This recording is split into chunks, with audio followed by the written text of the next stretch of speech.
Bon dia. Bon dia. Bon dia. Bon dia. Benvinguts a la sessió dedicada a submarins i submergibles que ens presentarà Rafael Xaler Ferrer, investigador de la història i tecnologia dels submarins. Bé, només a títol de recordatori us confirmo que el dia 5 d'octubre i el 14 de desembre farem les dues sessions d'identificació.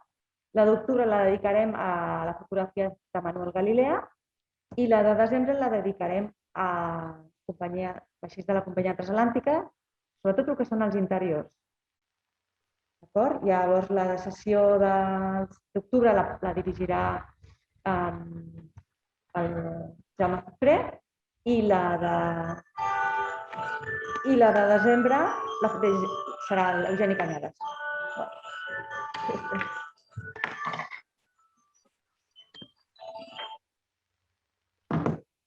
Bé, doncs us deixo amb el Rafael i una abraçada a tothom i ja sabeu com funciona. Qualsevol cosa podeu anar preguntant i el Rafael és el nostre expert. Francisco, ¿tú creo que querías decir un par de palabras? Sí, la conferencia de hoy, su título me evoca a un compañero de todos conocido que durante muchos años, empleando un símil marítimo, navegó por el Museo de Barcelona y que nos dejó la impronta de su buen hacer, y en especial por el alma submarina de la cual era un excelente investigador y conocedor de ella. Me estoy refiriendo a Albert Campanera y Rovira, que nos dejó en el pasado 2019. En recuerdo para él, vaya esta conferencia. Por mi parte y por la de ustedes, supongo. Gracias. Muchas gracias, Francisco. Pues desde aquí reiteramos este pequeño recuerdo al Albert, que para todos muy querido y muy admirado por todos sus conocimientos y como persona, y un abrazo también desde aquí, desde el museo. Gracias. ¿Dejamos a Rafael?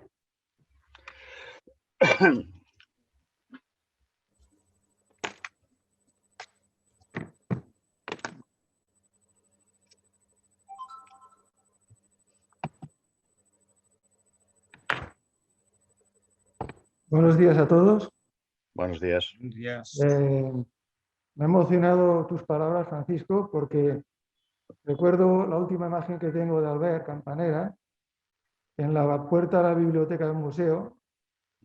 Y no me dio tiempo, porque por desgracia nos ha faltado él, de entregarle un libro que había escrito yo y que él había pedido insistentemente sobre el tema de submarinos. Entonces, la carencia de su persona es sentida por todos nosotros, ¿no? Ya te digo, es una gran experto. Yo humildemente intentaré, por mi parte, dar las explicaciones de este tema que están en mi conocimiento y que espero que sean de satisfacción para todos vosotros. Bueno, comencem passos, no?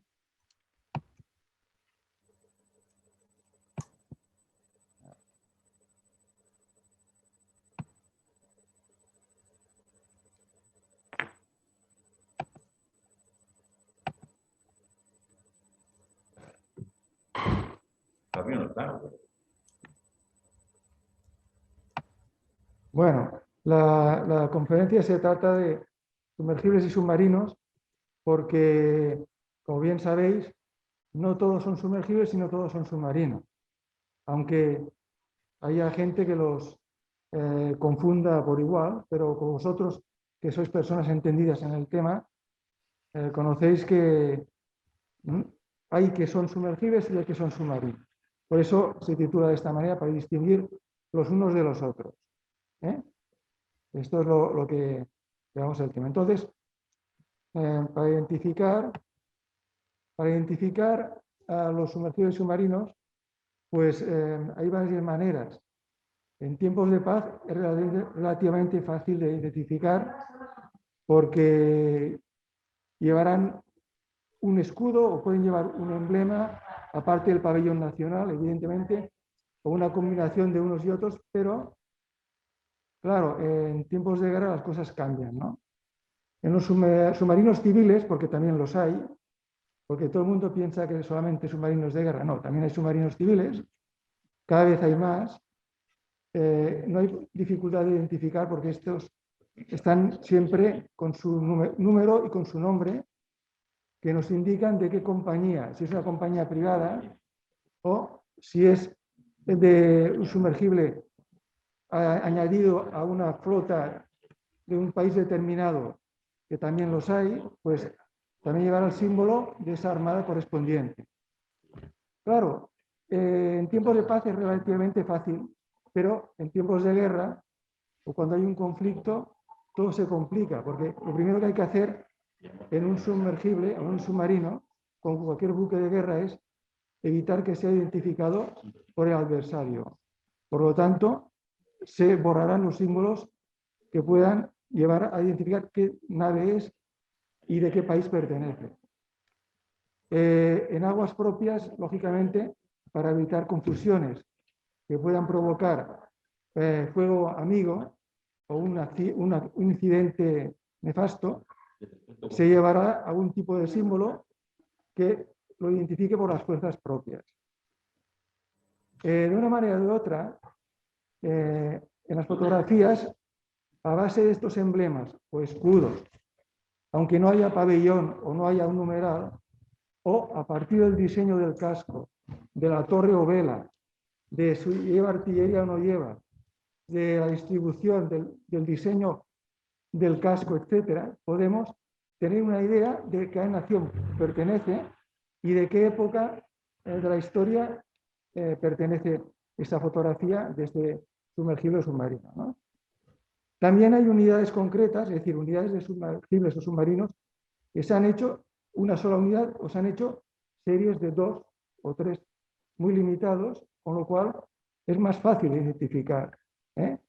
No cuando se han hecho, por ejemplo, una serie enorme, como puede ser el tipo 7 alemán de la Segunda Guerra Mundial, que se hizo en 700 y pico submarinos, pues es difícil cuál de ellos es el que estamos viendo. Pero si es una serie de 1 o de 2 o de 3, lo tendremos mucho más fácil, evidentemente. Paso a la primera de estas imágenes. Aquí es una réplica, estamos viendo una réplica, pero la he querido poner porque en esta réplica es el primer sumergible de la historia, o submarino, como queráis llamarlo. Yo lo identificaría como submarino, que hundió un buque de guerra. Como bien dice ahí, es el Hanley. Y lo que estamos viendo es una réplica que está en Charleston, que se construyó después de que se recuperara el auténtico del fondo de la bahía. Eso fue en el año 2000. Y ahora se exhibe actualmente en un museo que hay en el mismo puerto de Charleston. Y para que la gente viera, sin necesidad de ir al museo porque está limitada las visitas, se construyó una réplica muy exacta, casi, entre comillas, casi perfecta.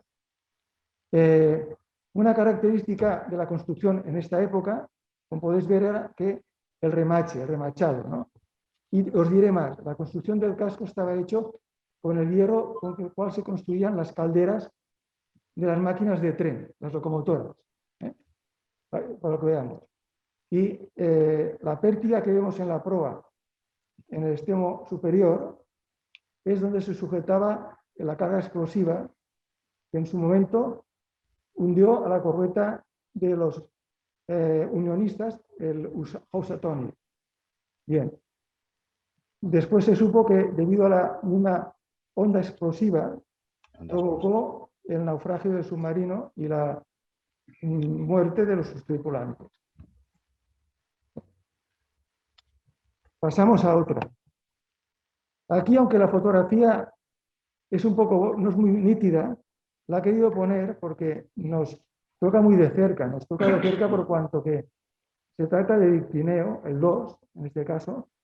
Es una reproducción que se hizo para hacer una película sobre Monturiol La reproducción del ictineo primero está, como sabemos, aquí en el jardín, en el patio, a la entrada al museo. Y en esta fotografía tomada de la película vemos al mismo Monturiol, con su sombrero fumándose el puro, contemplando su ictineo 2.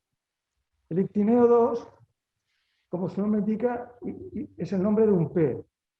Y este submarino hizo una aportación importante, creo yo, que es el doble casco, es decir, la construcción en doble casco. Aunque fuera de madera y un forro de cobre para impermeabilizar el casco interior era totalmente cilíndrico y adaptado para resistir la presión del agua, pero el exterior adaptado a la forma de un pez, con la parte de popa, como vemos, donde habían las hélices, doble hélice, fusiforme, estilizado, y la parte central redondeada, en fin, muy a la imagen de un animal marino como es el pez, y que Monturiol se había fijado mucho por cuando en sus excursiones por la Costa Brava había visto a los pescadores de coral que le inspiraron a la construcción del ictineo, pues decidió que la mejor forma para una nave que tenía que ir por debajo del agua era la de los peces, que para eso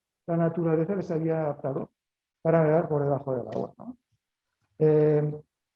Monturiol es poco conocido en el exterior, fuera de España, y esto, por ejemplo, es una cosa que llama la atención, por cuanto que ya te digo que es realmente el inventor del doble casco, y sus submarinos, aunque no fueron a llegar a tener el éxito que se esperaba por la incomprensión que siempre nos ha rodeado en este país, sí que aportaron bastante a la navegación. Entre otras cosas, la seguridad, porque Monturiol era una persona muy consciente de la seguridad y por eso equipaba a sus ictineos con unos lastres lanzables en forma de peso que podían ser largados en inmersión para asegurar una flotabilidad positiva y en cualquier circunstancia poder emerger al exterior. Esto es una cosa que no todo el mundo lo tuvo en cuenta en los primeros diseños, los primeros pioneros que sufrieron bastantes accidentes. Entonces, ya digo, os contaré una anécdota, por ejemplo. Yo, estando en Inglaterra visitando el Museo de Submarinos de la Marina Británica, en Portsmouth, y hablé con su director, en su momento, hablo de los años 80, era Richard Compton Hall, que había sido un antiguo submarinista, y este señor no sabía de Peral, pero no sabía de Monturiol.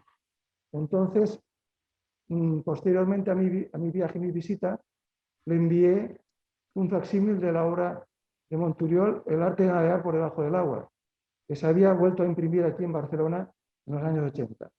Y el hombre pues lo agradeció porque ignoraba lo de Monturiol, sabía lo de Peral, de aquí de España, pero ignoraba de Monturiol. Igual que se ignora lo de Cosme García o, por ejemplo, el Artibuso. Bueno, cosas que pasan.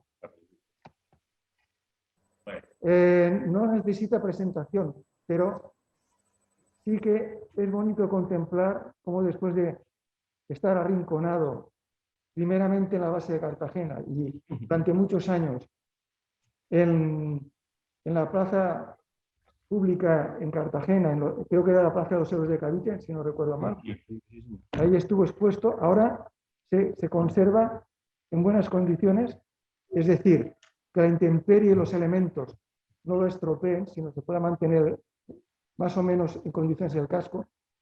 Se ha reconstruido algunas piezas que faltaban con mayor o menor fortuna, por ejemplo, sobre la vela el aparato de visión o periscopio, y lo podemos ver en el Museo Naval de Cartagena.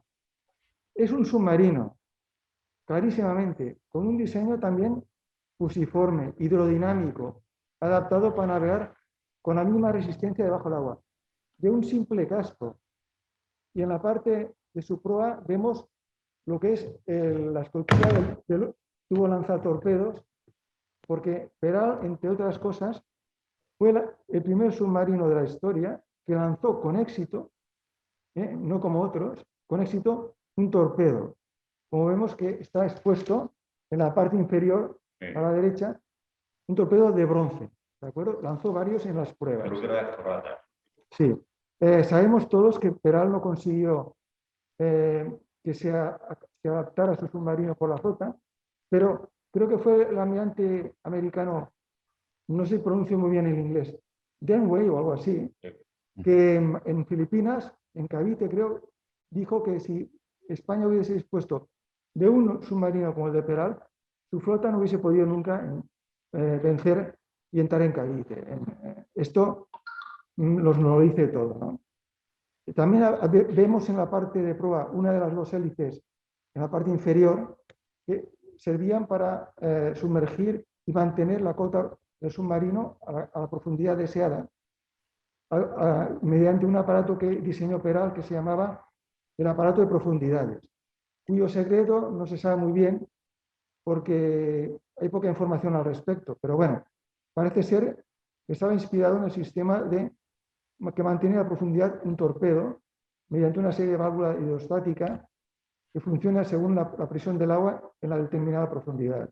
Pero bueno, el casco está construido totalmente metálico, a diferencia de Monturiol, no utilizó la madera, que Monturiol utilizó probablemente por tema de costes y tal vez porque su padre era fabricante de botas, de vino y otros productos y le era familiar esta construcción, ¿no?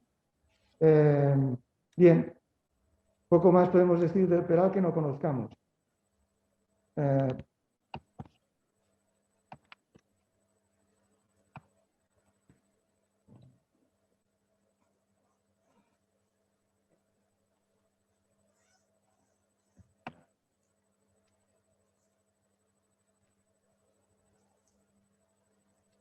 Un momento.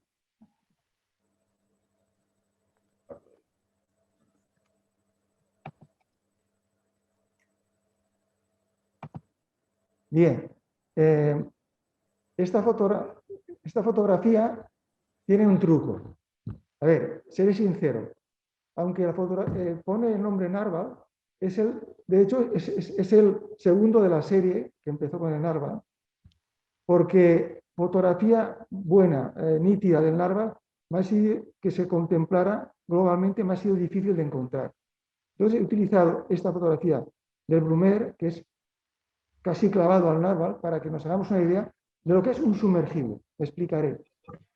El Narval es un diseño de Maxime Lebel, un ingeniero francés que se inspiró en los torpederos de la época para construir un diseño que fuera muy rápido en superficie, priorizando las características de la navegación en superficie a las características de la navegación submarina. Por tanto, podríamos decir que es el primer auténtico sumergible como tal en la historia. Una característica era el timón que vemos en la popa, porque aparte del timón inferior, utilizaba un timón superior para ayudarle a tener mayor maniobrabilidad en inmersión, puesto que como el casco había sido diseñado, toda la parte del casco que hay por debajo del agua, a semejanza de una embarcación de torpedero, tenía unas mediocres características hidrodinámicas y de maniobra en inmersión. Por tanto, se ayudaba de un timón auxiliar en la cubierta de popa. También vemos una chimenea en la parte central, porque como estaba propulsado a vapor, necesitaba una salida de humo. Y era la chimenea que cuando se tenía que sumergir se había de recoger y sellar estancamente mediante válvulas interiores. Ello comportaba una lentitud enorme para sumergirse. Es decir, podían estar, por ejemplo, 4 o 5 minutos para sumergirse. Imaginaos, en su momento, la lentitud esta, el apuro que podía causar en caso de una acción militar y el riesgo que entrañaba.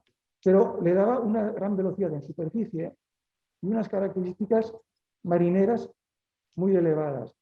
Los torpedos, lanzatorpedos, vemos los torpedos aquí puestos en la cubierta de popa 2 de respeto, pero los torpedos lanzatorpedos estaban colocados en un sistema que llamaba Tewiecki, que era de un ingeniero de origen polonés, y que no eran tubos como los que conocemos nosotros, sino eran un sistema de argollas sobre los cuales se colocaba el torpedo exteriormente por fuera del casco, a ambos lados de babor y estribor, y se lanzaban de esta forma. La precisión no era la mejor de todo, pero en su momento era lo que había, ¿no? Y los franceses fueron bastante,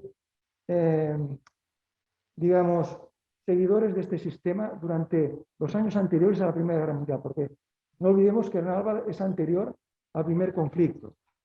Otra característica de los submarinos de esta época, y los franceses sobre todo, los sumergibles, veremos que los orificios para la libre circulación que hay entre el casco y la cubierta, lo vemos en los laterales, son muy numerosos.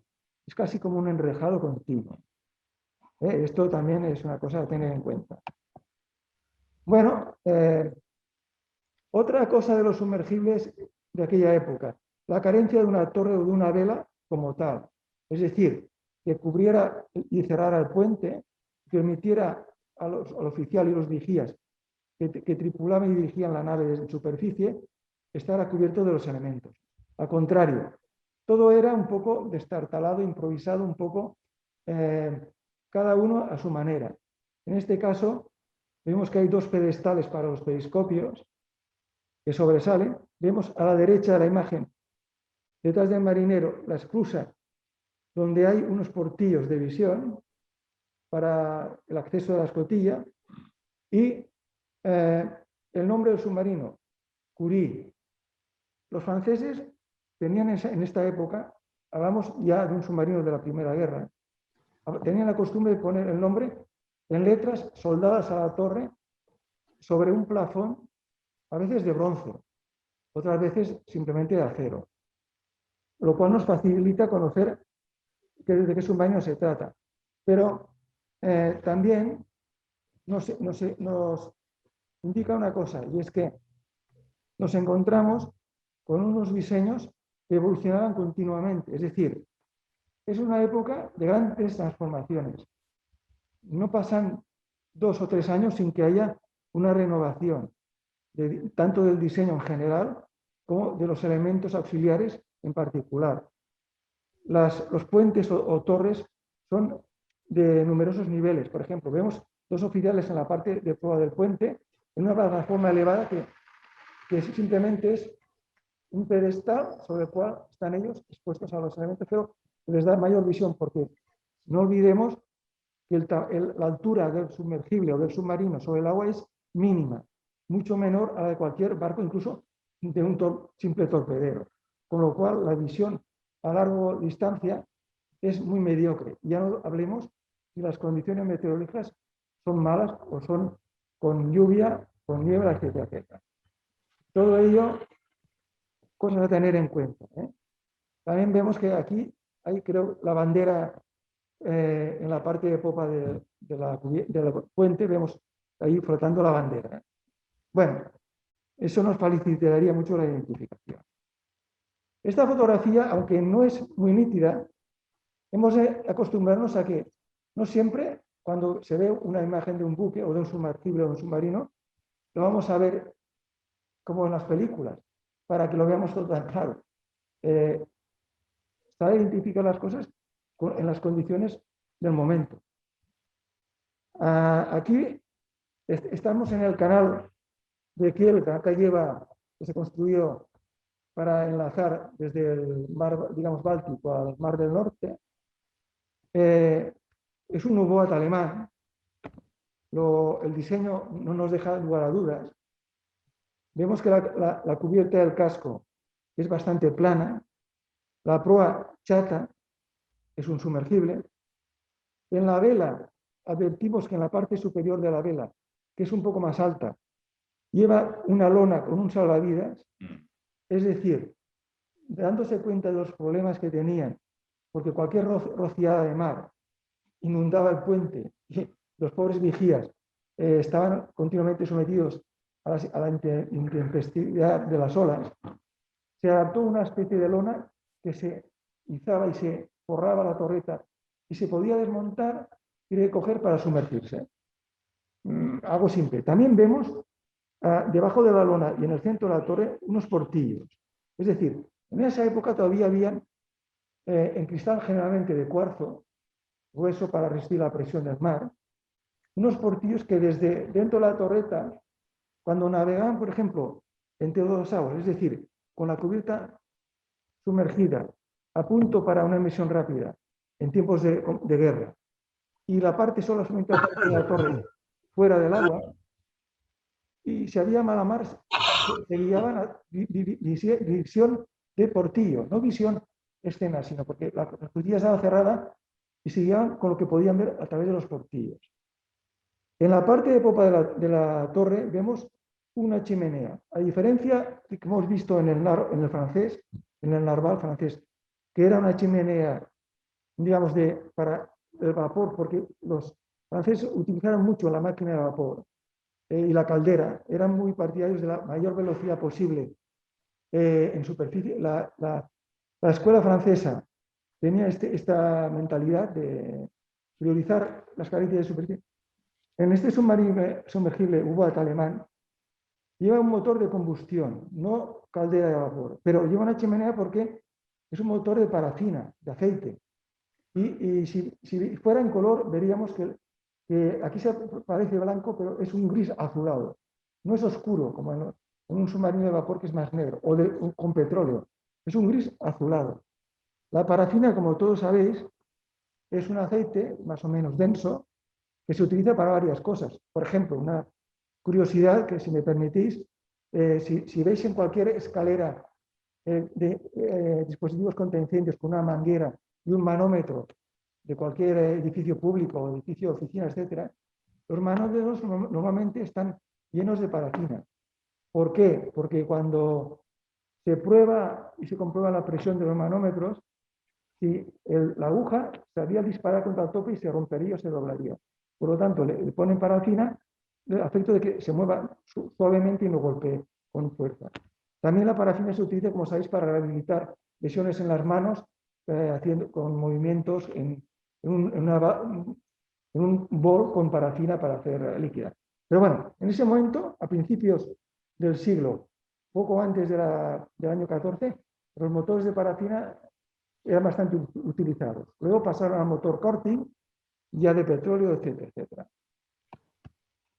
Bueno, esta fotografía, aquí vemos claramente que en el salvavidas nos dice ya el nombre y el numeral del submarino. Es U5. No es un U-Boot alemán. Vemos lo que os he dicho antes de la lona que sirve para proteger a los vigías, porque la torre levanta muy poco y es muy pequeña. Vemos el pedestal de los periscopios. El de proa está parcialmente izado, no lo vemos todo, pero está izado. Bien, el oficial que está en la torre, pues, como todos habéis visto la película, supongo, Sonrisas y Lágrimas, os acordáis de esta película, y de la historia de Von Trapp, la familia Von Trapp, ¿no? Pues este oficial es Von Trapp, que fue capitán de submarinos con la flota austrohúngara durante la Primera Guerra Mundial, ¿no? Cuando todavía existía el Imperio Austrohúngaro, como sabéis, luego desapareció, ¿no? Y aquí vemos muy claramente lo que os he dicho. Lo que es primitivo, lo primitivo de la construcción en esta época. Es decir, todo improvisado, ¿no? Todo muy, digamos, recogido de tamaño para evitar también que fuera visible por parte del enemigo, digamos. Buscaban pequeña altura y todo muy compacto, muy recogido. Y aquí se aprecia, digo, esta lona que, como veis, hay unos rieles de enganche en los cuales se estiraba, luego se recogía y para sumergirse, porque claro, si se sumergían con la lona puesta, con la presión del agua, hacía una resistencia hidrodinámica muy elevada, generaba ruido y ya recordemos que a mediados sobre el año 15 o así, empezaron a ponerse en funcionamiento los hidrófonos que mediante la escucha de ruido detectaban la presencia del submarino sumergido. Y cuando más cosas hacían ruido, más fácilmente se detectaba. Y esto pues era así en aquella época.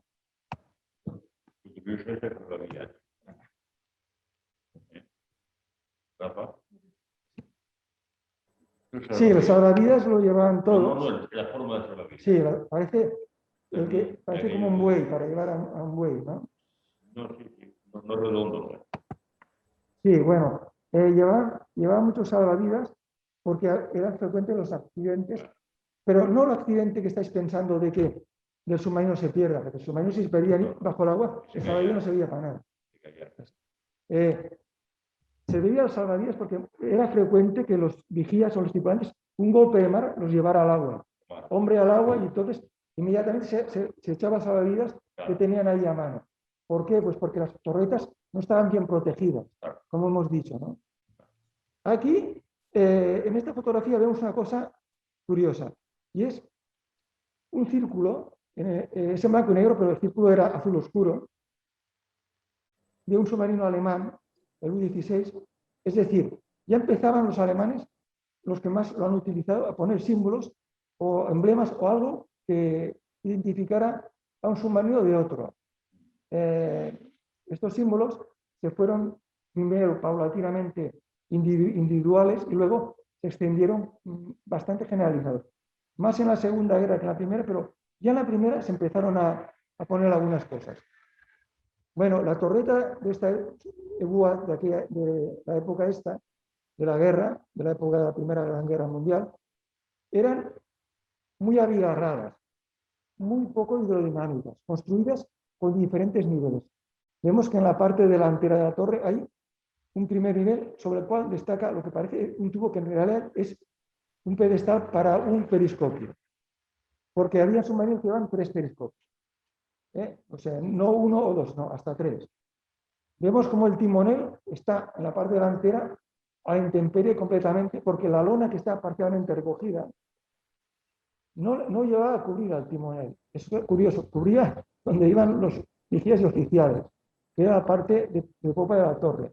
En medio hay los pedestales de otros periscopios, uno de ellos parcialmente elevado y ligeramente moteado, como pintado, me parece como si llevara unos motes de camuflaje o algo.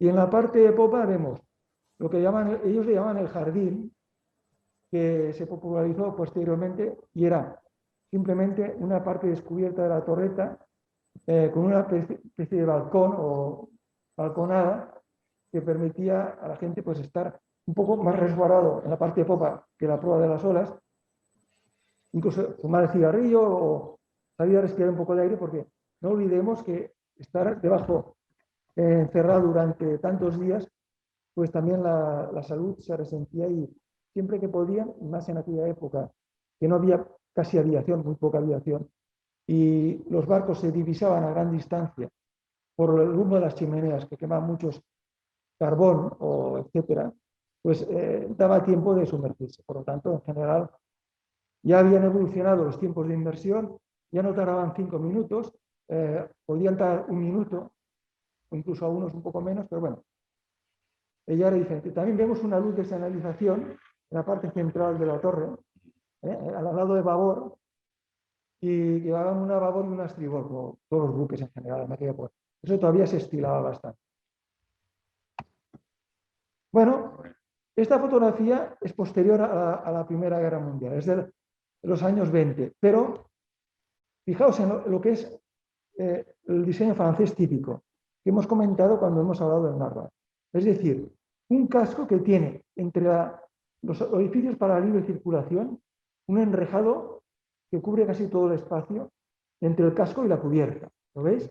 De proa hasta la popa. Todo está enrejado, todo está abierto, aparte de los orificios mayores que hay justo en la intersección con el casco a todo lo largo de la línea. Otra característica, aquí la torreta con posterioridad al año 18, o sea, en los años 20, ya es totalmente cerrada y metálica, con lo cual están mejor abrigados. Vemos que hay un ancla, en estribor, en la proa hay un ancla, que apenas se ve. Y los tubos lanzatorpedos de proa no llevan una compuerta que los cierre, son abiertos. O sea, directos, el torpedo, una vez colocado, está en contacto con el agua del mar. A la parte de popa, casi debajo del cañón de popa, vemos que hay un rectángulo abierto. O sea, la plancha está abierta en forma de rectángulo. Esto es porque los sumergibles franceses, desde esa época y durante muchos años, podríamos decir, bastante pasada la Segunda Guerra Mundial, utilizaban un sistema para lanzar torpedos con una torreta orientable.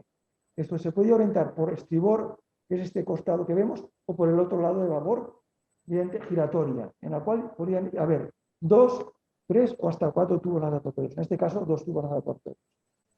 Es decir, ante la imprecisión de los sistemas de lanzamiento, la falta de una calculadora de tiro en estos años, como posteriormente la habría, para afinar la puntería del lanzamiento, los cálculos, pues miraban de utilizar diferentes sistemas para poder tirar por todos los lados los torpedos. Bien, el submarino SANE lleva la letra SA. En esta época los franceses ya se dedicaron a pintar en letras blancas en la vela el nombre del submarino. Aparte de que todavía podían llevar en bronce o en acero una placa con las letras soldadas en la vela. Esto era así bastante tiempo. También vemos que se empieza a popularizar la telegrafía, con las antenas para las comunicaciones, ¿no? Y lleva un mástil izado con unas banderas de señales, que también lo vemos ahí. Bueno.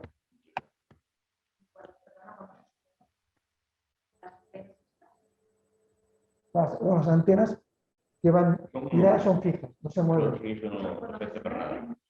Sí, las antenas están así. No sé.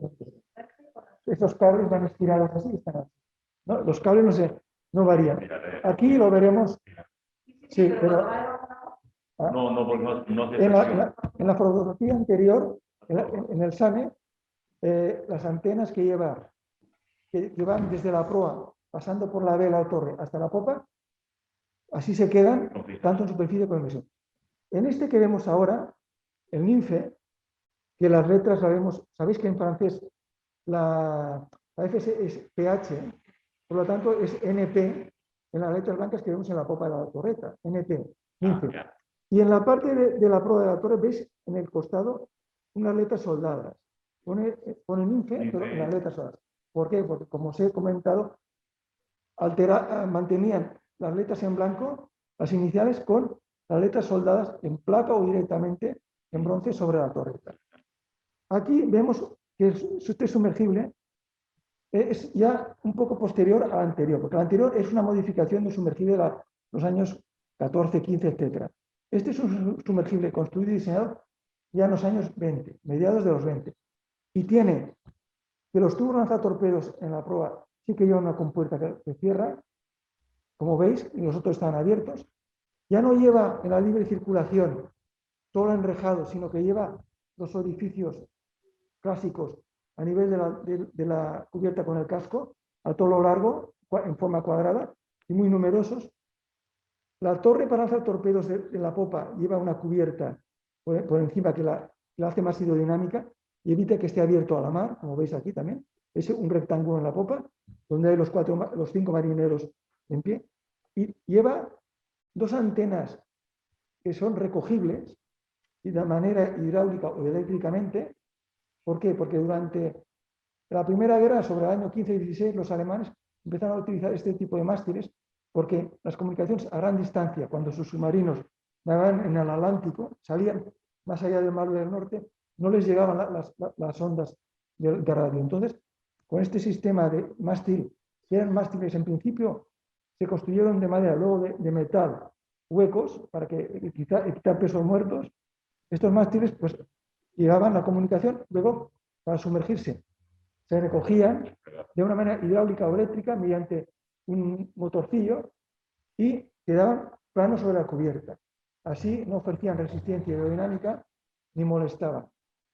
Y bien, esto ya digo, vemos la evolución, la torreta muy cerrada y en la parte de arriba de la torre, de la proa superior, delante de los periscopios, hay como una especie de faldón, un quitavientos, un quitaonas, para que las rociadas de agua que chocaban y rompían contra la parte de la torre, dentro de lo posible no salpicaran al interior de la torre a los marineros que estaban más resguardados. Curiosamente, si os fijáis en la parte de abajo, de donde ponen las letras soldadas, y en la parte casi de cubierta, vemos que todavía mantiene unos portillos de visión. Sí. ¿Veis? Hay 2 en el lado de babor que vemos y habían otros 2 por el lado de estribor. curiosamente, como en forma de aspilleras, parece como dos pequeñas aspilleras. Todavía mantenían esto, que acabarían dejándolo de usar. ¿Por qué? Porque las explosiones de las cargas que se fueron popularizando a finales de la Primera Guerra y luego ya se hicieron genéricas, podían provocar la rotura del cristal y la inundación de la torre. Bueno, aquí pasamos al otro lado del planeta, nos vamos a Japón. Y vemos aquí un sumergible japonés, el RO-57, no pone ningún indicativo, salvo unas letras que vemos en el alfabeto japonés, en la parte de prueba casi tapadas por el agua del mar que salpica a las olas a romper el submarino. Estas letras nos están indicando, aparte de que si os fijáis en la cubierta veréis que hay personal civil, hay personal, en la marina japonesa, los submarinistas llevan, los uniformes eran blancos, pero hay personal civil. ¿Por qué? Lo que nos indica estas letras, que yo no es que sepa japonés, pero lo he podido enterarme de que son un submarino que está en pruebas con la salida de los astilleros, en los cuales el personal de astilleros, ingenieros, técnicos están a bordo y hasta que este personal no desembarca y ya se entrega totalmente a la Marina y la Marina se hace cargo y pone un numeral, estas letras indican que es un submarino en periodo de pruebas con la presencia de técnicos y personal de astillero y de la naviera constructora, la compañía constructora. Este submarino lleva un salvavidas todavía, como veis, en la torre, en la parte trasera, casi en la popa de la torre. Y un cañón en la parte delantera, en una plataforma orientable que está cubierta mediante una parte metálica que la cierra, pero se aprecia el contorno donde puede girar. Este submarino es una copia de la clase L inglesa, de la Royal Navy. ¿Por qué? Porque los submarinos japoneses se construyeron en base a dos diseños o escuelas. Uno fue siguiendo el diseño alemán de los submarinos crucero o cruiser de la Primera Guerra Mundial, como el U-139, etcétera, porque Japón, después de la Primera Guerra Mundial, como había luchado a favor de los aliados, se benefició con la entrega de media docena de unidades, si no recuerdo mal, de submarinos alemanes. Entonces, siguió en los submarinos de gran tamaño, gran desplazamiento, oceánicos, la escuela alemana. Pero, por otro lado, también siguió la escuela británica, porque la escuela británica formó a oficiales de buques de superficie japoneses, formó y construyeron en Inglaterra, en la casa Diques, por ejemplo, acorazados o cruceros de batalla como el Congo, etcétera, y ellos copiaron con licencia el diseño L inglés, que era un diseño del año 17-18, de finales de la guerra, y que se popularizó en los años 20. Entonces era una copia exacta.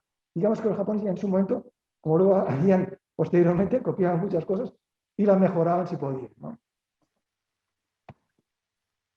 Bueno, esta foto, aunque no llevara el nombre M1, y al lado de la torre casi no se aprecia, lleva un numeral, una letra M y un número. Si no llevara esto, solamente una persona que estuviera un poco familiarizado con los submarinos sabría de qué submarino se trata. Solo puede ser el M1. ¿Por qué? Os explicaré. Solo han habido 3 submarinos en la historia hasta el día de hoy, y no creo que los hayan más, porque ya no se utilizan cañones, que ha llevado una artillería de acorazado en un submarino. Concretamente un cañón de 305 milímetros. Como veis en la parte de proa de la torre, una casamata estanca y orientable. Semejante artefacto había sido tomado de acorazados que fueron dados de baja cuando en el año 1905, si no recuerdo mal, el primer acorazado monocalibre, el Dreadnought, que quiere decir sin miedo, creo yo, en la traducción del inglés, se popularizó como acorazado monocalibre y automáticamente borró de la actualidad a todos los otros acorazados anteriores. Entonces los ingleses cogieron unos cañones que habían, de algunos que habían dado de baja, instalaron tres submarinos, solo 3, M1, M2 y M3. El único que llevó un camuflaje, con este tipo de camuflaje así en ondas como de aguas, fue el M1. Por lo tanto, solo puede ser el M1, ninguno otro. De los 3, el M2 se transformó después en portaavión y hidroaviones. Se adaptaron un hidroavión. Y, por desgracia, en unas maniobra, el hangar se inundó y se hundió el submarino con todos sus tripulantes. El M1 que vemos aquí fue abordado por un buque de la Starline, creo Starline, inglesa, en el año 21 y se hundió con todos sus tripulantes. Y el M3 se transformó en un submarino portaminas, y este sobrevivió hasta ser dado de baja. En su momento fueron los más grandes del mundo. Estábamos hablando de submarinos de unos 100, creo que eran 109 metros o por ahí rondaba la historia. O sea, el Surcouf. Sí, pero fue construido posteriormente. El Surcouf fue construido ya a finales de los años 20 y llevaba una torre con menor calibre, con 2 cañones de 203 milímetros. 2 cañones de crucero. Sí, ahí. Algo de hecho que me he liado. Vale. Bueno, los ingleses, pues después de estos 3 que hemos hablado, los M de Monitor, persistieron en su idea de submarino de crucero, pero de una manera, digamos, un poco menos exagerada. Y construyeron una sola unidad, por lo tanto, solo puede ser el X1, que llevaba adaptadas 2 torres con doble cañón de 152 milímetros. Las torres no eran estancas, no eran cerradas, eran con una simple protección, pero eran abiertas. Era un submarino, digamos, avanzado en cuanto que el diseño del casco, aparte de las torres, si fijáis en la parte de proa, veréis que los hidroplanos o timones de profundidad de proa eran recogibles hacia el interior del casco. Aquí vemos la hendidura por las cuales los hidroplanos se recogían.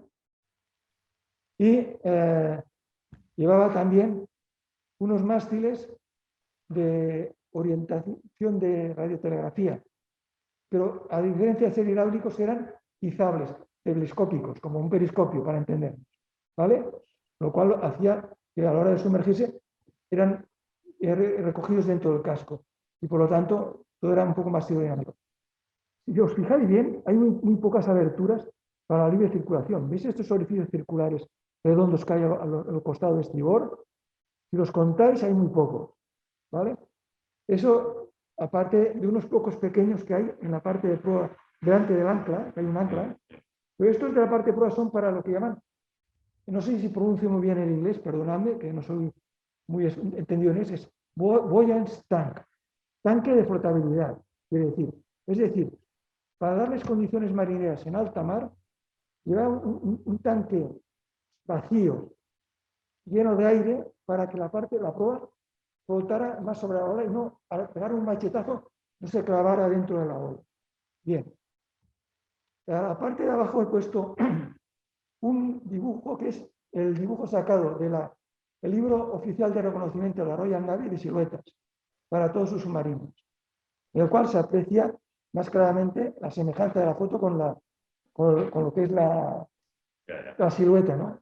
Que también es curioso para identificar, ya que hablamos de identificación, ¿no? Bueno, saltamos al año 42. Esta fotografía es en color, no es coloreada. En su época, Estados Unidos o Alemania eran pioneras en primeras fotografías en color. La compañía AGFA pues, empezó a utilizar también carretes en color. Y el Ministerio de Propaganda pues, los utilizaba. Aquí vemos que los sumergibles, los U-Boot alemanes, ya generalizaron el uso de los emblemas. Cada comandante tenía el suyo, cada barco el suyo. Y a lo mejor cambiaba de comandante y el otro ponía un emblema propio que le parecía a él. En este caso, hay sobre un fondo blanco, un color rosa encarnado, hay una media luna y 2 estrellas, una superior más grande y una inferior más pequeña, ¿vale? Esto ya te digo, ya es una cosa generalizada en aquella época en las submarinos alemanas. Si os fijáis y vemos bien, en la parte lateral de la torre vemos como una protuberancia de arriba abajo, que hace como una especie de ondulado. Esto de aquí a la derecha, justo antes del jardín, de la zona del balcón, digamos, es donde había una antena de radio telescópica izable como los telescópicos. Y por el diseño de la torre, si fijáis que vemos en la parte de popa, ligeramente un poco de cubierta con la escotilla que bajaba, concretamente esta escotilla llevaba a la altura de la cocina, donde había la cocina, es un tipo 7 alemán. O sea, aquí estamos hablando de un tipo 7 alemán. O sea, os he puesto el numeral, pero bueno, es un tipo 7. En gris, un gris azulado, como era el gris típico de la época. Y como la parte de la torreta solo lleva un montaje antiaéreo de 20 metros, que no está montado el cañón de 20, pero se aprecia el pedestal que brilla aquí en la parte del jardín. Y si hubiese sido el jardín modificado con mayor artillería antiaérea, sabríamos que estaríamos sobre el año final del año 43 o año 44 o 45. Como es el diseño simple del año 39, 40, 41 y es el año 42, el año de la fotografía. Esta fotografía es muy bonita porque apreciamos casi en su totalidad de submarino y nos va a enseñar muchas cosas curiosas de identificación a base de símbolos. Como veis, en la vela está llena. Entonces, aparte del color que está muy bien logrado, ¿qué nos indica? El submarino es un tipo 7, el diseño del casco es inconfundible. Es un tipo 7 inconfundible. La vela, tenemos una raya franja amarilla horizontal a todo alrededor de la vela. ¿Qué nos indica la franja amarilla? Nos indica que es un submarino en práctica, es decir, en ejercicios antes de ser dado de alta en el servicio activo de la Armada. Y vemos que hay unos símbolos a la derecha en blanco. Hay dos triángulos puestos, uno equiláteros, uno contra el otro punta a punta, y dos rayas blancas. Bien, el hecho de que el color sea blanco nos indica que este submarino ha sido construido en Germania Werke, los astilleros Germania Werke. Porque estos astilleros, cuando salía el submarino, salía pintado. Le ponían la pintura en blanco, como que eran suyos, para ir ya a hacer las prácticas de ejercicios. Los dos triángulos de dos rayas indican que está en el mar Báltico. Si arriba de los triángulos hubiese sido un cuadrado completamente cuadrado, hubiese sido en el mar del norte, por ejemplo. Pero en este caso es en el mar Báltico por las dos rayas y los dos triángulos en blanco. Y construido en Germania Werke. Por ejemplo, otras astilleros ponían los triángulos o las rayas o el cuadrado en negro o en gris azulado, según cuál fuera. Pero Germania Werke los ponía en blanco. Y bueno, la fotografía es bonita, ¿no? Pues sí.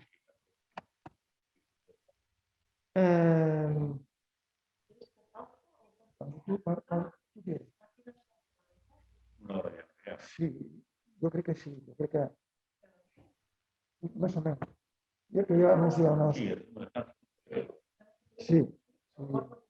No, acabo con esta. Bien, esta fotografía es muy bonita, es muy nítida, muy clara. El blanco y negro cuando sale bien nítido es precioso. Y es un submarino japonés. Como bien lo vemos, ¿por qué? Porque lleva la letra I en el alfabeto japonés en la vela al lado del número 56.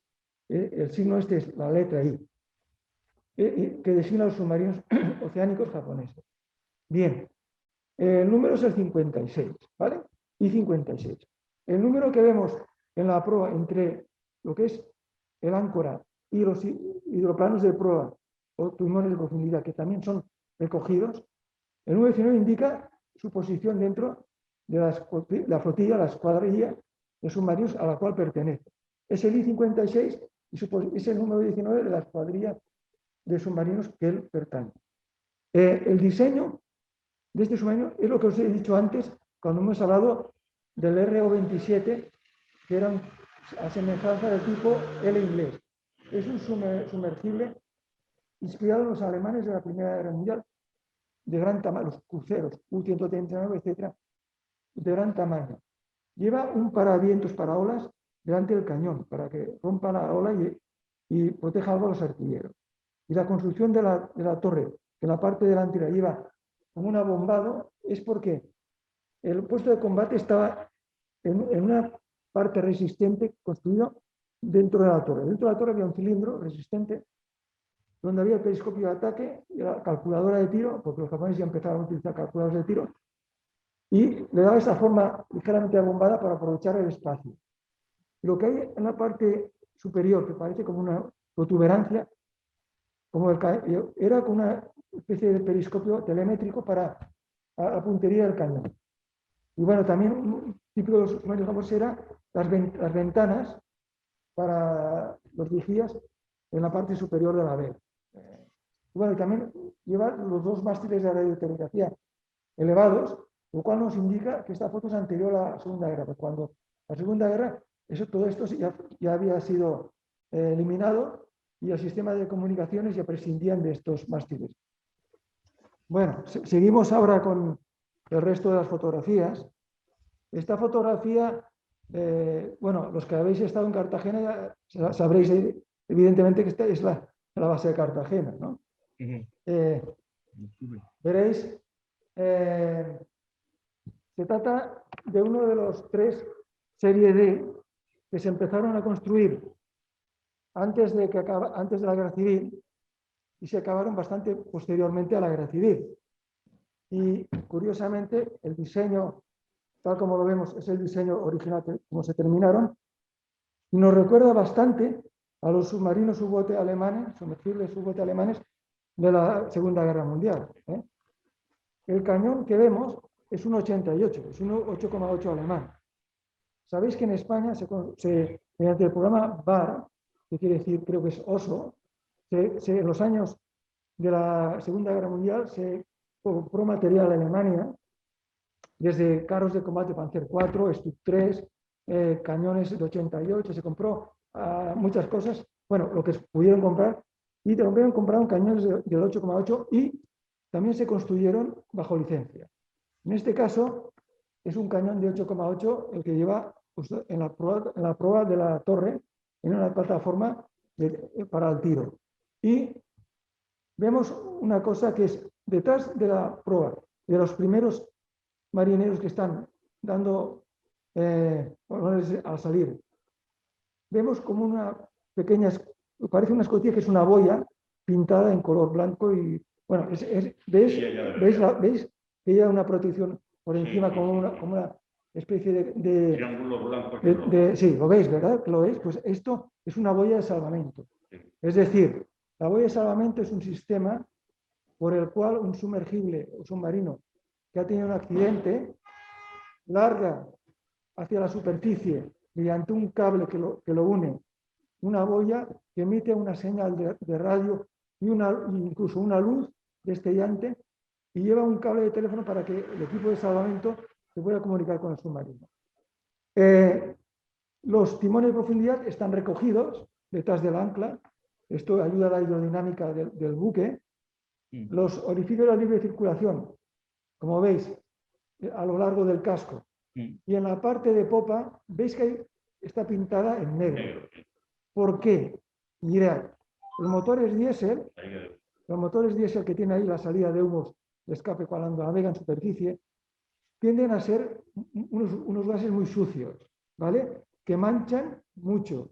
Y como el casco está pintado en un gris muy claro, para que no quede tan sucio y disimular un poco, se pintaba en negro la salida donde hay los humos de escape, ¿vale? La torre o vela, típico del diseño, lleva la letra D1, el primero de la serie de los 3, y delante de la torre hay un letrero puesto que decía todo por la patria. No se aprecia muy bien, pero dice todo por la patria, ¿vale? El D1 fue el único que permaneció toda su vida con el diseño original y no se cambió para nada lo que es la construcción del submarino, sí, a diferencia de los otros posteriores. Bueno, aquí vemos otro de los D, pero completamente diferente, puesto que en los años 60, mediante la ayuda americana, se modificó completamente el diseño del casco. En este caso es el antiguo D3, al que se le dio el numeral S22.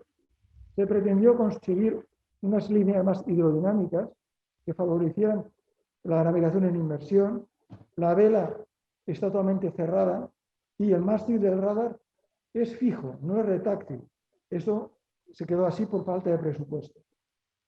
En la parte de la cubierta delante de la vela lleva el sonar, que lo que veis en forma que parece una letra T. Sí, Esto es un sonar JT, típico de los submarinos americanos de finales de la guerra del año 45 o 44, por ahí. Se aprovecha un sonar JT y luego lleva un domo para un sonar también activo, más moderno. El diseño del casco parece otro submarino. También, como veis, al fondo de la imagen, otros submarinos amarrados en la fosa de ataque de submarinos de la escuela. Está saliendo de Cartagena también. Es una foto de los años 60. Bueno, ¿qué os diré de los Guppy americanos? Como sabéis, España tuvo durante mucho tiempo el S-31, al que llaman cariñosamente el 31, por ser el único que moderno que había y que funcionaba un poco bien. Después de tantos años, llegó la ayuda americana en forma de que se compraron otros submarinos a Estados Unidos. A diferencia del S-31, estos eran del tipo Guppy, concretamente Guppy 2, que como sabéis el programa Guppy viene de las iniciales Great Underwater Propulsion System, que quiere decir sistema de propulsión por debajo del agua mejorado, que básicamente consistía en una reconstrucción hidrodinámica del casco y de la vela para ofrecer menor resistencia y movilidad en inmersión, una potenciación de las baterías en mayor potencia y número para aumentar la velocidad y la capacidad de autonomía en inmersión, y el equipamiento electrónico correspondiente mejorado, aire acondicionado, radares retráctiles en mástiles en la vela, snorkel, por ejemplo, también otra modificación importante porque el snorkel permitía, navegando a cota periscópica, regenerar el aire y recargar la batería sin tener que salir a superficie, con lo cual aumentamos el coeficiente de indiscreción, para decirlo de una manera. Detrás apreciamos el Monte de Galeras y los túneles que se construyeron después, en los años, creo que a finales de los años 40, 50, en principio querían hacer ahí para atracar submarinos, pero luego han quedado como para guardar suministros y pertrechos y en fin. Pero sí, pero están entrando en Cartagena, cuando se compró y llegaron de Estados Unidos aquí a España. O como curiosidad os comentaré que las torres, las velas en estos submarinos, la construcción estaban adaptadas con materiales sintéticos para disminuir los pesos muertos y el peso del submarino y para ofrecer menor firma acústica al sonar. Es decir, llevan la estructura, el esqueleto de la torre es metálico, pero toda la estructura y cubierta de la torre que vemos, la envoltura, está hecho en materia de fibras y materias sintéticas y livianas que mejoran la firma acústica y la descripción del sonido de los submarinos. Bueno, aquí vemos la imagen de la revolución submarina, porque en este submarino, el Albacore, que fue un submarino experimental durante toda su vida, es decir, se utilizó para ensayar diferentes soluciones hidrodinámicas y de propulsión, etc. Trajo consigo la vuelta al submarino puro.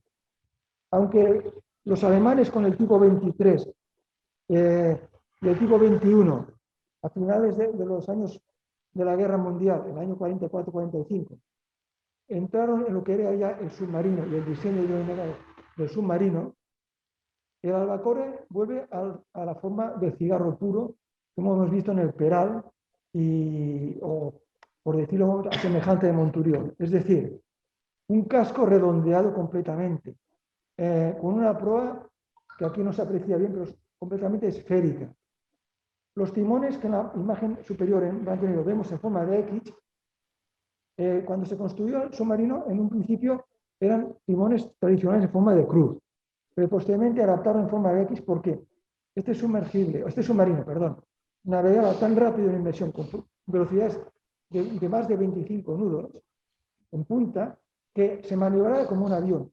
En lugar de llevar un timones de profundidad y timones para la dirección, englobaba todo en dos timones a semejanza de un avión, en forma de volante de avión, con lo cual hacía una maniobra de los hidroplanos y de los timones de dirección al unísono.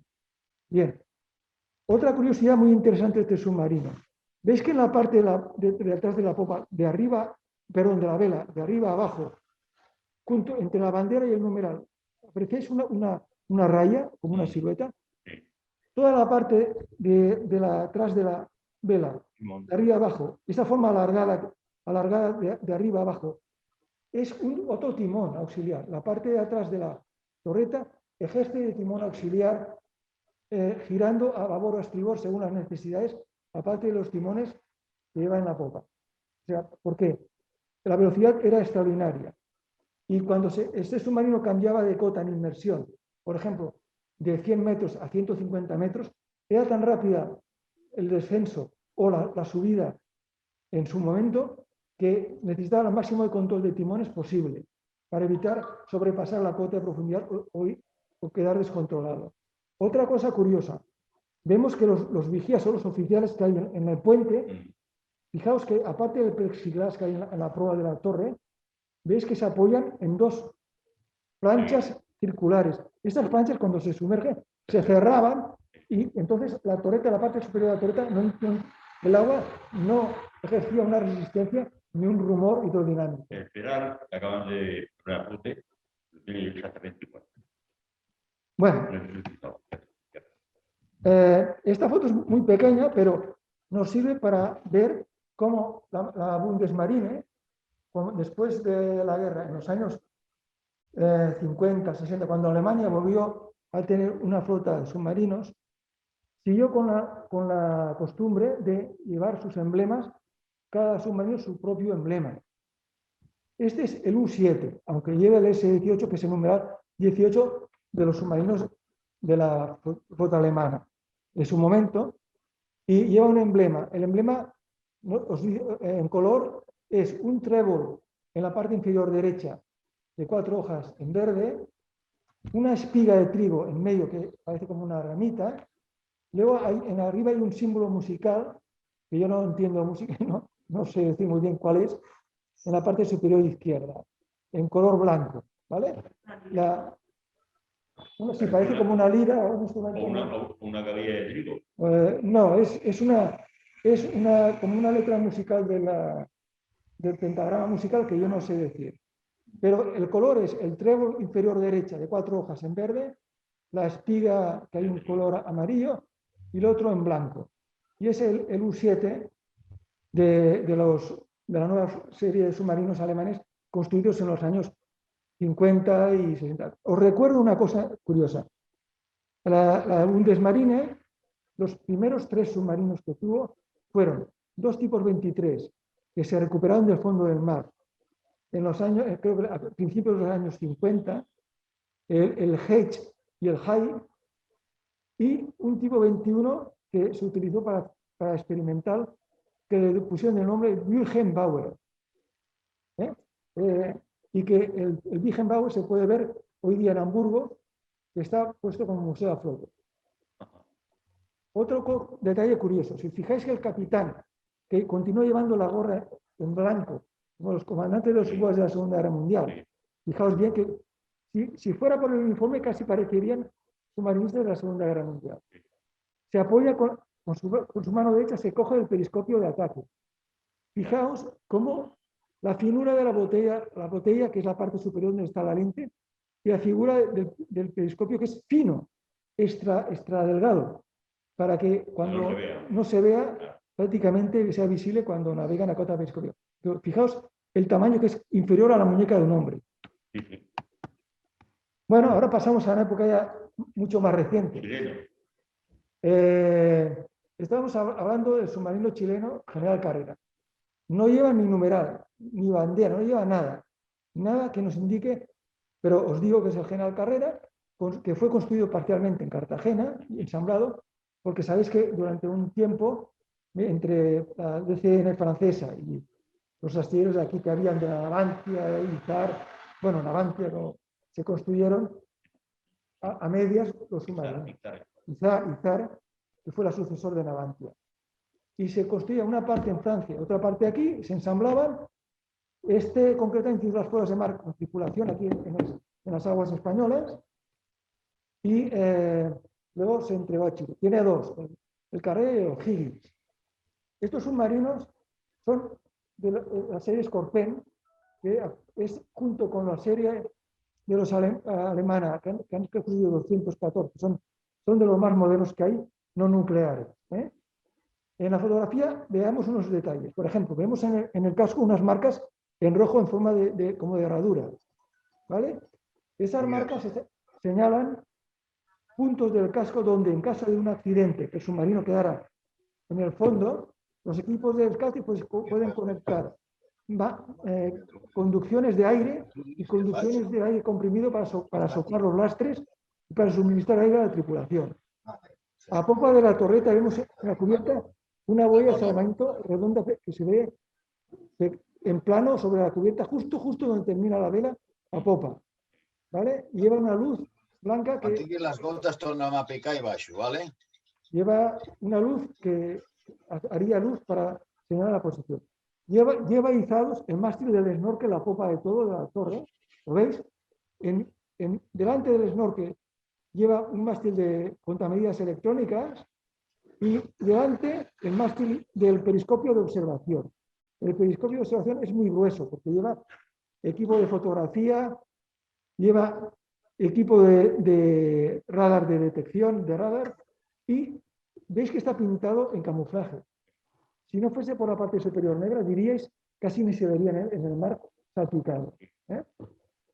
Lleva los timones hidroplanos de profundidad en la vela, al estilo de submarinos nucleares americanos generalmente, y la parte de la vela que enlaza con el casco delante, inferior, está forma suavemente redondeada para que no ofrezca una resistencia en recto contra la ola del mar, tanto cuando se sumerge como cuando navega en inmersión, lo cual evita turbulencias que afectan a los timones de profundidad.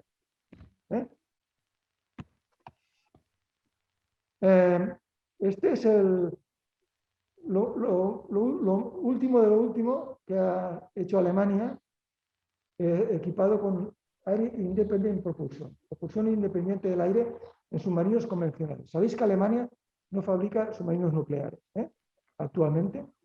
Fijaos que en la popa lleva las aletas en X que hemos visto en el submarino americano Albacore experimental, porque cuando estos submarinos navegan en inmersión a velocidades de 25 nudos en puntas y el control que da el tipo de aletas en cruz es superior a las aletas, perdón, a las aletas en X es superior a las aletas en cruz, los timones en cruz tradicionales.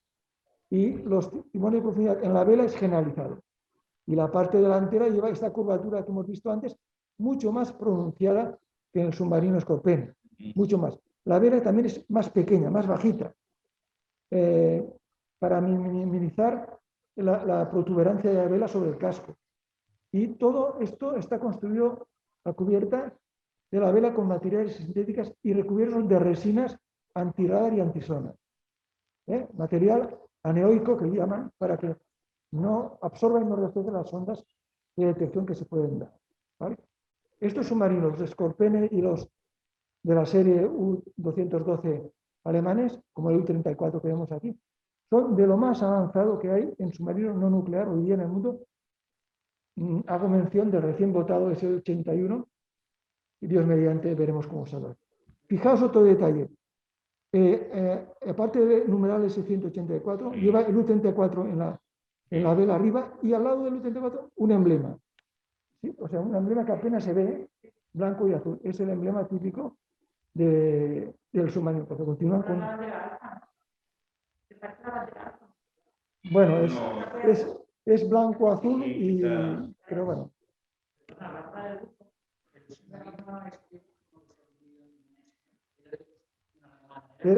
No. El submarino indonesio que se ha perdido recientemente era un tipo, creo, U-209 Sí. de los años 60, 70. Sí, era es un diseño, la serie 209 es un diseño que hay en muchas marinas, en Sudamérica también, un diseño de finales de los años 60 y construido en Indonesia a finales de los 70 o así. Tenía 30 y pico de años. Sí, casi 40. Bueno, esta fotografía, todos adivinaréis que es el delfín. ¿Por qué? Porque pintaba un delfín en el grano, como lo llamaban los humanistas, a la cubierta del domo del sol, el grano, ¿no? Esta fotografía es del año 87, que tomé personalmente en Cartagena, en un viaje a Cartagena. Y durante el año 86 y parte del año 87 llevaron estos submarinos el delfín, había el marsopa, el tonina y el narval. Les pusieron unos dibujos en rojo en el domo del sonar de todas. Pero duró un año y pico, porque pronto, no sé por qué se los hicieron retirar. Sí, se los hicieron retirar. Y aparte de llevar el dibujo, y sabemos que es el dibujo por el dibujo, en la parte de popa, estos submarinos llevan, siguiendo la costumbre francesa, que hemos visto de los años 20, de la Primera Guerra, en los años 20, era las letras pintadas en rojo, soldadas, justo en ambos lados de la popa, casi al final de todo, a la altura de los tubos lanzatorpedos de popa. Por lo tanto, se identificaban por estas letras, o en este caso, por el dibujo del delfín puesto en el domo de proa. Bueno, esto es el FNRS-3. Si os fijáis, es un batiscafo. Todos os acordaréis del batiscafo Trieste con Auguste Picard, el científico suizo, y un oficial americano que descendió a la fosa de las Marianas, donde alcanzó una profundidad de 11.000 y pico de metros, si no recuerdo mal, en los años, creo que fueron los años 60, por ahí. 60. Sí. El Trieste dio paso después a la Arquímede y luego los franceses construyeron la serie FNR, que construyeron también 3. Este es el FNRS 3. Este ha descendido a una profundidad de 6.000 y pico de metros. Como veis, es un batiscafo porque abajo de todo lleva una batisfera, una esfera que es donde iban los dos tripulantes que iban ahí, porque es donde resiste la presión. El resto del buque tiene una pequeña vela donde hay una escotilla de acceso que mediante un tubo, un túnel vertical lleva desde la vela hasta la esfera. Y donde hay otra escotilla que se cierra. El resto de que tiene forma de buque, digamos de embarcación, dentro lleva los depósitos de lastre. El lastre era mixto. Por un lado otro llevaba gasolina. La gasolina, como todos sabéis, pesa menos que el agua y flota en el agua. ¿Vale? Y llevaba también unos depósitos de agua. ¿Qué pasaba? Con los depósitos de gasolina llenos, cuando llenaba los depósitos de agua, se sumergía y iba descendiendo. Porque esta embarcación, este batiscafo, no se desplaza como un buque por todos lados, se desciende en vertical. Si llegado el caso había una emergencia y tenían que emerger en emergencia, se soltaba la gasolina y automáticamente subía a superficie. Este está expuesto actualmente en Francia, en las cercanías de Tolón, al aire libre. No sé por qué no lo han puesto en un museo, pero bueno, lo han dejado ya al aire libre. Está muy bien cuidado, muy bien pintado, pero bueno, es un sumergible civil. Lo que estamos diciendo de los sumergibles civiles. Y eso también, hay muchos, cada vez hay más, pero este fue uno de los primeros que se hicieron en su momento. Bueno, aquí llegamos casi al final, ya estamos llegando al final. El Albion. A ver, este es un sumergible teóricamente civil, pero pertenece a la Armada de los Estados Unidos, a la US Navy. Bien. Se construyó en los años primeros de los 60. con la idea de observaciones oceanográficas. En realidad, ha tenido dos utilizaciones, una pública y otra secreta.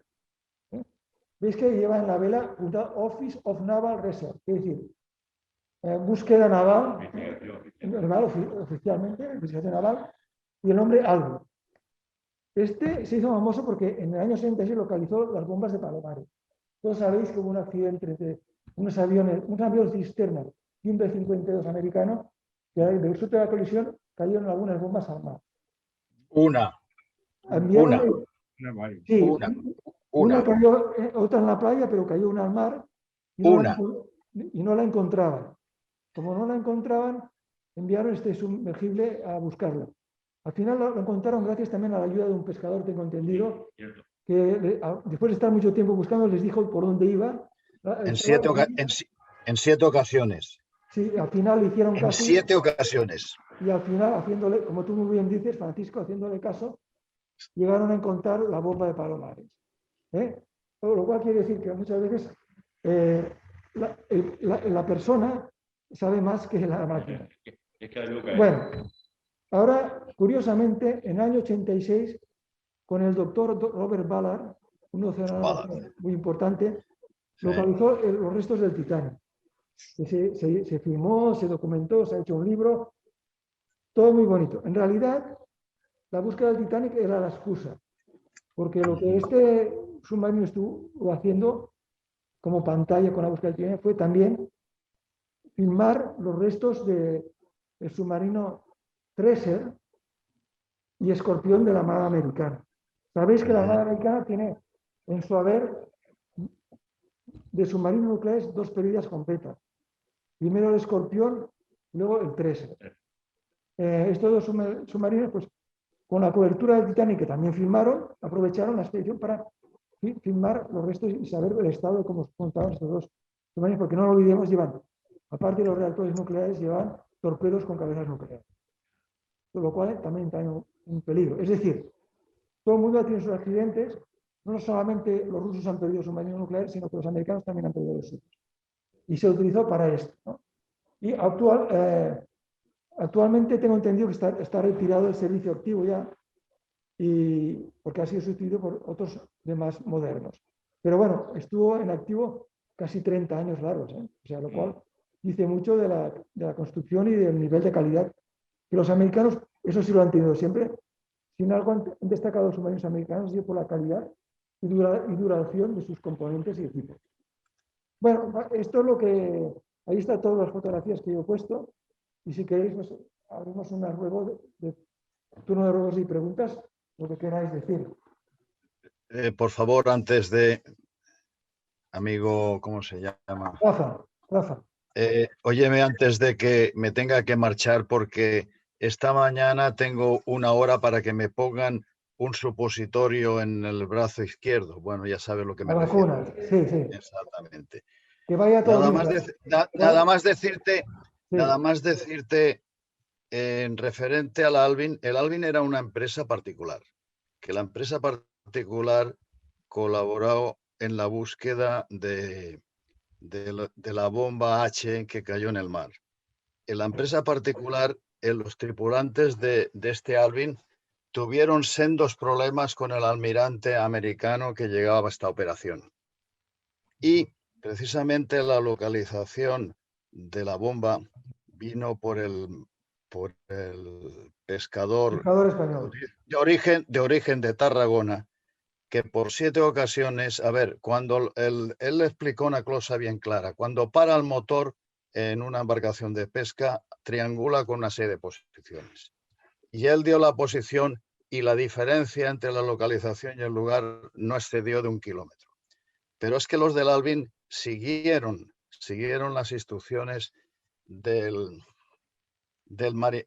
pescador, no así las que habían recibido del almirante que llevaba esto. Y entre ellos hubo unas discusiones tremendas. Por cierto, aquellos que estén particularmente interesados en esto, les recomiendo, no suelo recomendar yo ninguna película, porque las películas desde el punto histórico a lo que explican siempre hay una gran distancia. No obstante, en esta serie que hace hoy Movistar, a todos aquellos que estén interesados, hay una gran similitud histórica entre los hechos y tal. Les recomendaría, si quieren ver esta serie, que sobre lo que es la expresión en inglés broken heart, conduzco todo esto. Dicho esto, muchas gracias y que tenga usted buenos días y los esperamos la próxima vez estar in situ. Gracias. Gracias, Francisco. Llámame de tú. Nos hemos visto por el museo más de una vez y el día que nos veamos no te recuerdo. Ya empiezo a estar en aquella época que si no te veo enfrente, chico. Yo te agradezco tu explicación. Puntualizaré un detalle. Dime. La compañía era de la CIA. Es decir, era una compañía fantasma pantalla de la CIA. Bien. Gracias, Francisco. Gracias a ti. Dios. ¿Alguien más quiere preguntar alguna cosa o quiere hablar del tema? ¿Queréis comentar algo? No, únicamente que nos comentara un poco. Pues gracias por os agradezco vuestra atención. Venga, vaya. Sois muy amables y encantado de haber podido explicaros este tema a todos vosotros. Siempre, si alguna cosa, aquí en el museo me podéis encontrar algunos martes con el grupo de voluntarios. Muchas gracias a todos. Venga, muy bien. Molt bé. Escolta, moltíssimes gràcies, Rafa. Molt interessant, la veritat, eh? És tot un món que molt ben explicat y y da para más, claro, esto es inacabable. Pero bueno, es un repaso histórico muy interesante a partir de la fotografía, ¿no? Com a mitjà de documentació i del que hi aprenem coses dels elements que composen la fotografia. Bé, doncs donem per tancada la sessió. Us emplacem pel proper 15 d'octubre, que parlarem de la fotografia de Manuel Galilea, a càrrec de Jaume Cifré. I ja us aniré enviant e-mails i convocatòries i fent seguiment d'aquestes jornades. Moltes gràcies. Una abraçada a tothom. Molt bé. Adéu. Gràcies. Molt bé. Adéu.